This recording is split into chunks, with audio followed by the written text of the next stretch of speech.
بسم اللہ الرحمن الرحیم۔ سورۃ لہب قرآن مجید کے 30ویں پارہ کی ایک چھوٹی سورت ہے۔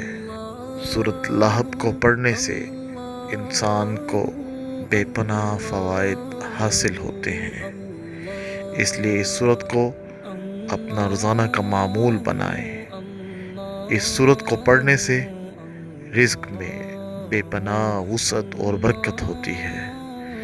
یہ سورت دو لڑنے والے افراد کے درمیان محبت پیدا کرنے کے لیے بھی بہت مفید ہے، اور یہ سورت دشمن کے شر، دشمن کے خوف اور دشمن کی ایذا رسانیوں سے آپ کو محفوظ رکھتی ہے۔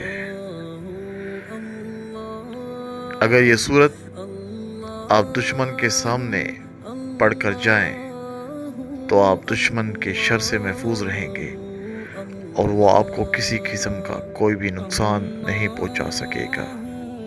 اپنی جائز محبت کو حاصل کرنے کے لیے آپ اس سورت کو یا اس سورت کا وظیفہ کر سکتے ہیں۔ اس سورت کا وظیفہ یہ ہے کہ آپ نے یہ سورت 200 مرتبہ پڑھنی ہے۔ اگر آپ چاہیں تو اس سورت کو ایک دن کے اندر 200 مرتبہ پڑھ کر اپنا وظیفہ مکمل کر سکتے ہیں۔ اگر چاہیں تو ایک ہفتے کے اندر بھی اس وظیفے کو مکمل کر سکتے ہیں، لیکن اگر جتنا جلدی وظیفہ مکمل کریں گے تو فائدہ اتنا جلدی حاصل ہوگا۔ اللہ تعالیٰ سے دعا ہے اللہ تعالیٰ ہمیں حضور نبی کریم صلی اللہ علیہ وسلم کے بتائے ہوئے راستے پر چلنے کی توفیق عطا فرمائے۔